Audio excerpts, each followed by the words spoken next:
Anthony Joshua's recent car accident has sent shockwaves through the boxing world, leaving fans and experts alike reeling from the tragic events that have unfolded. The news hit like a left hook no one saw coming. What started as early whispers and vague reports about a car crash soon turned into a devastating reality, as details were gradually revealed that showed just how serious the situation was. This wasn't your typical celebrity mishap. This was a major life-altering event.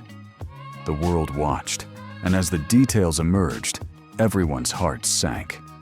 It wasn't just the fact that a boxing champion was involved. It was the horrific loss of life that took place within the same incident.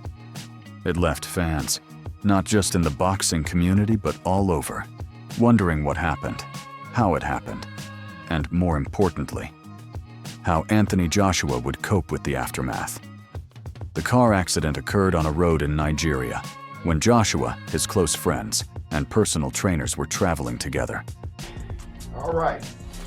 So, we have more information regarding the tragic car accident that Anthony A.J. Joshua was involved in, and everything that happened, including details on how the accident itself occurred. First, I want to say rest in peace to those two who passed away due to the accident. Anthony A.J. Joshua's very close and best friends and personal trainers, Lats and Cena. We found out early yesterday that it was indeed those two confirmed as his friends who passed away. The vehicle, a Lexus, was reportedly traveling at a high speed, attempting to overtake another car. But in the process, the driver lost control and slammed into a large stationary truck. The crash was so intense that it instantly captured attention, with images showing the severe impact and wreckage of the car. This wasn't just a small fender bender. It was a brutal collision that left everyone stunned. Tragically, two of Joshua's closest friends, Lats and Cena, who were also his personal trainers, lost their lives in the crash. The loss is incredibly painful, not just for Joshua, but for anyone who knew them. They weren't just part of his professional team. They were his closest companions, the ones who stood by him in both his personal and professional life. Their deaths left an undeniable hole in Joshua's life, one that could never be filled. At a high speed, trying to maneuver around a vehicle and lost control and ran into the commercial stationary truck. From what we got to understand was that there was a trailer that was parked at the shoulder, whereby the vehicle conveying Anthony Joshua and his team did a wrongful overtake, and they ran into that vehicle. Now here's images of the truck itself that the SUV struck. Very large commercial vehicle. As reactions came in from the boxing world. While Joshua miraculously survived the crash, the aftermath of the accident has been difficult to comprehend. The scale of the crash and the force of the collision were unlike anything most people can imagine. Joshua's survival in itself seemed almost miraculous, especially given the severity of the crash. The vehicle that was carrying him and his team collided with a large commercial truck, a massive force that could easily end anyone's life. The damage to the Lexus was so intense that it immediately became clear this wasn't just a minor accident. It was a catastrophic impact. The wreckage painted a chilling picture of the crash, showing the magnitude of the destruction. It wasn't a story of luck. It was a story of survival against the odds. The timing of this tragedy couldn't have been worse. As reports circulated, the boxing world responded with shock and grief. There were tributes from every corner, including from fellow fighters, fans, and rivals. Jake Paul, usually a controversial figure in boxing, offered his condolences publicly, and figures like Greg Hackett, a trainer in the boxing community, sent heartfelt messages to the families of the deceased. It was a rare moment where boxing took a back seat and human emotions took center stage. For a sport so often defined by fierce competition, this tragedy reminded everyone that, at the end of the day, athletes are humans with emotions and vulnerabilities, just like the rest of us. That was just, I don't know, man, that was crazy. You know, first of all, rest in peace to both of the gentlemen. I hope their families, you know what I mean, like, could get past that. That's like crazy. I know it's gonna be tough, but I don't know, that was just crazy, you know, looking at it. I mean, I don't know how that happened. I don't know. And I know Anthony Joshua got to feel terrible. You know what I mean? Because they was with him. You know what I'm saying? Yeah. I don't know, man. That was a rough joint, man. But the emotional weight of this tragedy isn't just in the loss of life. It's in the trauma that Joshua must now live with. For those who don't know, Anthony Joshua isn't just a fighter.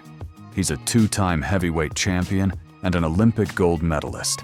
He's one of the biggest names in boxing, and his personal life is often in the spotlight. However, in the wake of this accident, all of that seems irrelevant.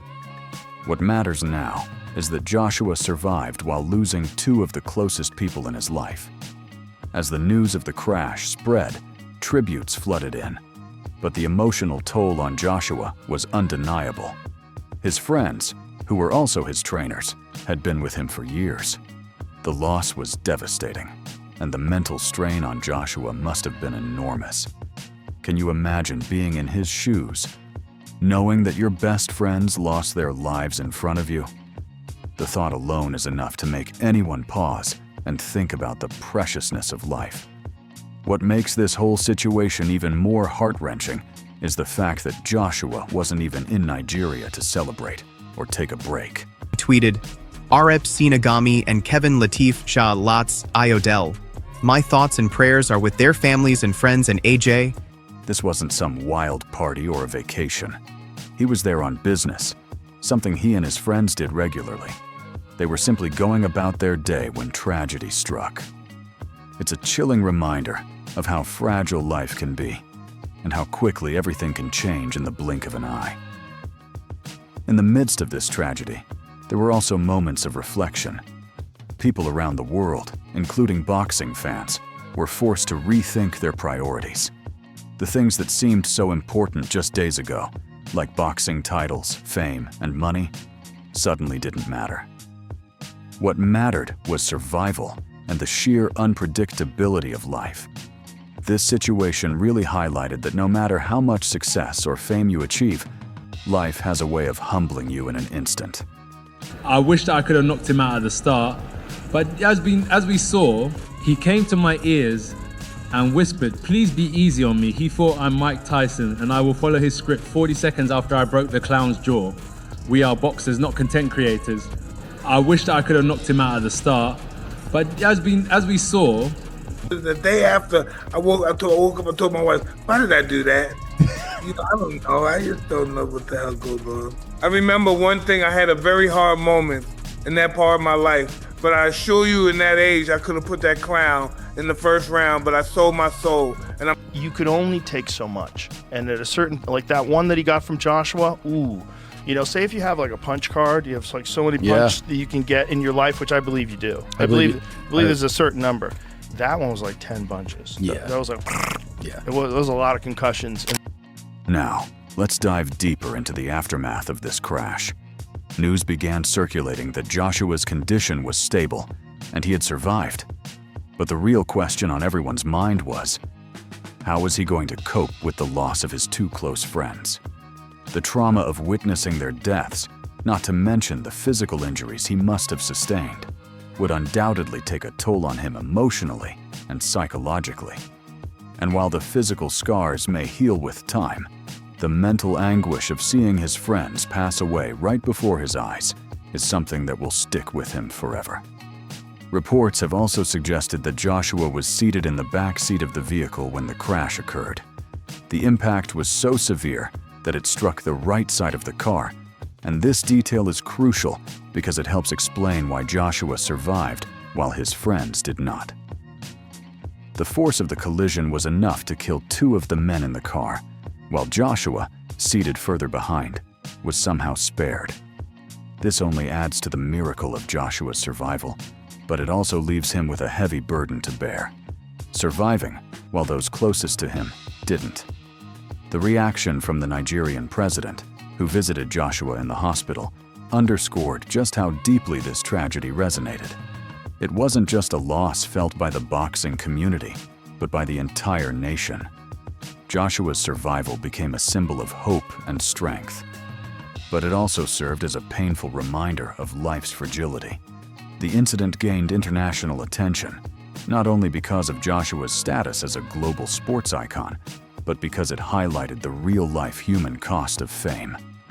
Anthony Joshua wasn't just a boxer in that moment. He was a man grappling with grief and trauma. I'm going to get out of the way a little bit on this one and let you lead the way, because you knew these men personally and you know Anthony personally, and you've been calling shows in West Africa, not Nigeria, but in Ghana recently.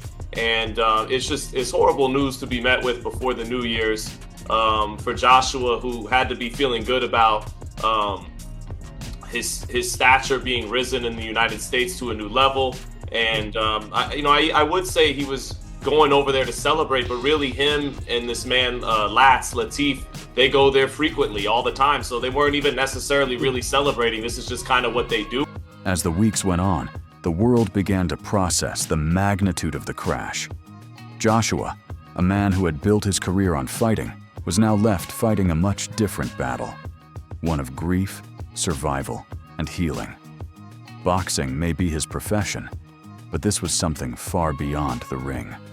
It's a story that transcends sports and touches on the very core of human experience, the value of life, the pain of loss, and the strength it takes to keep moving forward. Now, we know Joshua has been active on social media, posting messages of gratitude for the support he's received. The outpouring of love and condolences from all over the world must have been overwhelming. But what comes next for Joshua? How does a man who has seen so much success in the ring even begin to process such an unimaginable loss? We can only speculate on how this will shape his future in boxing. But one thing is for sure. But I know you have a lot of deep thoughts about this, Raheem. What do you have to say for the audience? I think the first thing to get out of the way is just the facts. I'm not on the ground. However, there are some facts about this situation that should be laid very plain. 4 men in the car. Anthony Joshua and the driver survived this accident. Anthony Joshua was sat behind the driver in the back seat. Sitting next to him was one of the men who fatally lost their life in this crash, and sitting next to the driver was the other man. I don't know whether Latif or Cena was in the front or back seat, but if you don't know, they drive on the right side of the road there, so both Joshua and the driver would be on the right side of the car. It has been characterized by the Ghanaian authority. It has been characterized by the Nigerian authorities that the car was speeding and trying to overtake another car, suggesting that they were driving reckless, and then slammed into a stationary vehicle, which means a vehicle that wasn't moving. It was a massive truck. I saw that in a video. There has also been report that the tire blew out, maybe while they're in the action of overtaking the vehicle, and that is how the driver lost control and slammed into the stationary truck. For context, I've never been on this particular road in Nigeria. However, I have been to West Africa many times. In Ghana, I've been in other... Anthony Joshua's life will never be the same. And let's not forget the families of Lats and Cena, who are dealing with an unimaginable tragedy. Their lives were also upended in an instant. What is it like to lose someone you love in such a senseless way? The grief must be overwhelming, and the healing process will take time. The timing of this tragedy couldn't have been worse. As the reports spread, shockwaves rippled through the boxing world and beyond. The tributes began pouring in from every corner of the globe. Precious value of life. Life is precious, and no matter if you make no money, no matter if you make tons of money, sure, your living experience will be different, and some live, quote unquote, better than others, but the gift, the ultimate gift is life. And it didn't matter today that AJ was one of the biggest stars a week ago in the world. It didn't matter that he had this record-breaking boxing match. Didn't matter that he got paid a ton of money. Didn't matter that he was worth a ton of money. Today, all that mattered was God looked down on him and saved his life. And again, unfortunately for the two men that passed, they weren't as fortunate. And I pray for them, I pray for their families, pray for AJ, but it just shows you how precious every day is and how you have to take every day as a reminder that this life is short. Fellow fighters, fans, rivals, and even those from outside the sport expressed their grief and solidarity with Joshua, showing the deep impact of the loss. Notably, Jake Paul, a usually controversial figure in the boxing world, publicly offered his condolences, sending a message that resonated with the humanity of the situation. Figures like Greg Hackett, a trainer with strong ties to the boxing community, expressed heartfelt condolences to the families of the deceased, while also acknowledging the insurmountable grief that Joshua must be feeling. For every second you breathe air, because it can all change in an instant. I can't imagine what AJ, again, obviously the main concern should be the people and the families of those deceased. I can't imagine what AJ is gonna have to deal with in terms of the grief, the emotional strain, the physical anguish. I mean, his two, apparently, according to a lot of the people that are speaking about this, his two of his best friends just died in front of him. Things are bigger than boxing right now. I saw everybody reaching out. It's Ricky Alashake, owner, CEO of the Ring Magazine, Jake Paul, Piers Morgan, everybody around the boxing scene coming together, regardless of what they think of each other, and that's something I love to see in our sport, coming together to send our prayers, send our thoughts. This tragic accident shows how fragile life is. In that moment, boxing took a backseat. The spotlight wasn't on the next match, the upcoming title fight, or any other drama in the sport. The focus shifted to Joshua's survival, the grief of losing close friends, and the emotional turmoil that comes with witnessing such a traumatic event. Anthony Joshua's gigantic. So big. He's so big. He's so much bigger. So, of course, his punch that he knocks Tyron Woodley out cold with, Joshua just eats it. Yeah. Because he's a giant. Yeah. He's a fucking giant man. So big, dude. He's so big. It was a rare and poignant moment in a world that often values competition over everything else, demonstrating that, even in a sport as tough and combative as boxing, human emotions and connections hold far more weight. The emotional toll of this incident on Joshua was immense. Not only did he survive a horrific crash, but he was forced to reckon with the loss of two of his closest friends. For those who don't know, Anthony Joshua isn't just a world-renowned boxer. He's also a figure whose life has been highly publicized, with his personal and professional experiences often shared with the world. Joshua, a two-time heavyweight champion and an Olympic gold medalist, has faced challenges in the ring. But nothing compares to the devastating loss he experienced off the ring. The emotional devastation he must be going through is unimaginable. The physical scars of the crash might heal in time, but the emotional trauma of losing his friends, his personal trainers, mentors, and trusted companions will likely stay with him forever. The mental toll of seeing his friends die before his eyes and the heavy burden of survivor's guilt.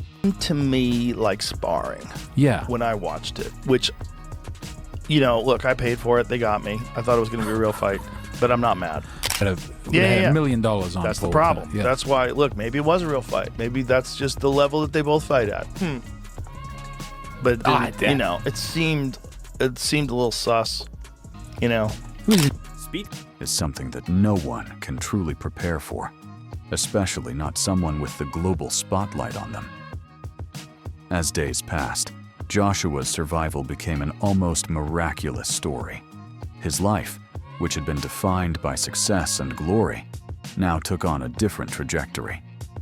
While he was being praised for surviving, there was also a greater acknowledgement of the immense emotional pain that was accompanying his survival. The details of how the accident unfolded added to the gravity of the situation. Joshua was reportedly seated in the back of the car behind the driver when the crash occurred.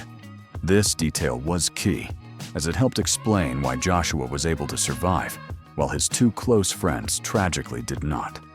The impact of the crash was so severe that it left two of the men dead, while Joshua's position in the back seat seemingly helped to save his life. It's a chilling thought. Joshua was a mere few inches away from death. His survival felt almost like a miracle, but it was also a reminder of how random and fragile life can be. Though the physical scars may heal over time, the emotional scars from that day, of losing those closest to him in such a violent way, will likely stay with Joshua for the rest of his life. I mean, I never felt it was anything other than entertainment. I'm not surprised that Anthony Joshua could have knocked Jake Paul out anytime he wanted to. He didn't want to. So why didn't he? Because, well, when you're on a platform like Netflix that turns one-part episodes into a 6-part series, why would you think that part of their entertainment model is to have a 30-second fight? Why? You watch a Netflix series, you can watch it and you can go, well, I get the gist of it. Why have you got to turn it into 10 episodes? Because I'm dying with boredom after episode. Are you telling me that Netflix probably emphasised, listen guys, take this as long as you can? Anthony Joshua didn't step, irrespective, I sat to all these guys, whether it be Spencer or Paul Smith, talking about the fact that Jake Paul couldn't run, didn't have the footwork to be able to move around the ring. So nuts, right? Just the fact that he's willing to fight the 2-time heavyweight champion, former Olympic gold medalist. Yeah. A guy who's gigantic in his pride, built like a Greek god. Yeah. And you're going to stand, and he's a one-punch killer. And you're going to stand in front of that guy, and he avoided shots till the 6th round. He just started getting tired. I mean, I told everyone, though, that I would do better than Francis, and that Francis kind of got no chin. So Francis low-key soft. You made it further than Francis. Yeah. So there was, I mean, by ref 6, he won 6 rounds. You know what that means? What we got here? As I look at it, for the fans, it put boxing still on the map because it keeps boxing relevant.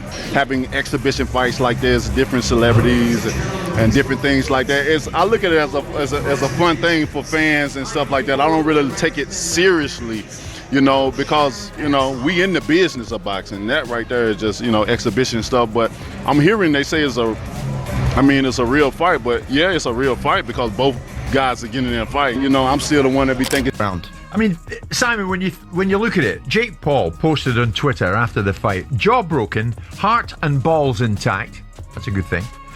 Time to rest, recover, and return to cruiserweight. I mean, he's coming out of it as if, well, yeah, I got battered.